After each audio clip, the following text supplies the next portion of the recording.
I think wildlife tends to get caught up in conflict, in management conflict, because there are ethics about preserving wildlife, restoring native species that wildlife managers have been pursuing for decades and decades. But a lot of times these actions are perceived as a threat to private landholders or other interested stakeholders.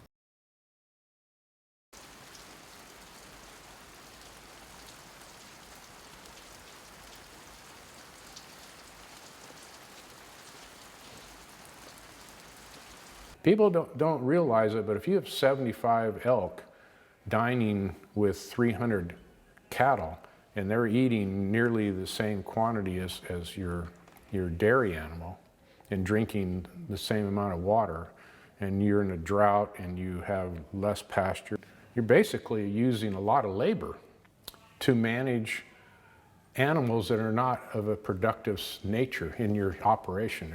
And so the ranchers frustrated. The ranchers and the dairymen play a significant role in the economic value of our entire agriculture.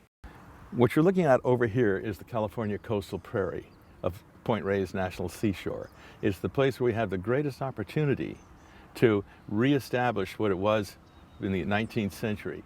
Well, with the elk conflict, the ranchers are getting this land for very, very cheap, about $7 an animal unit a month.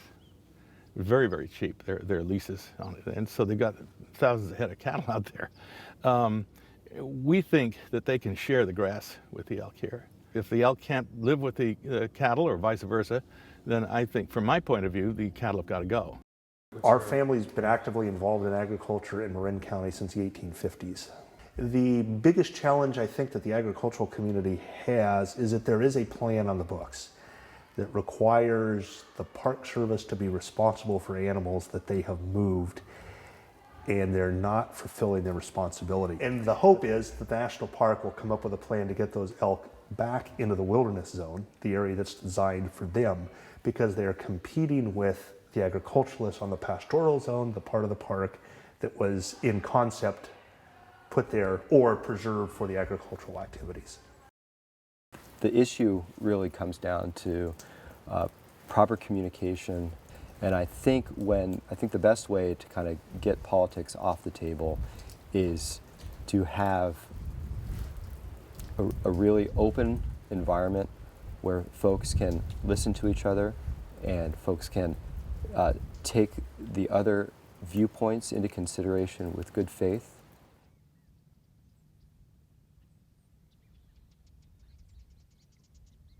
Sometimes you'll need a preacher, but 3 times a day you're going to need a farmer. Don't forget, we're very lucky to have farms in the Bay Area that feed us. Who's going to feed us if the farms are gone?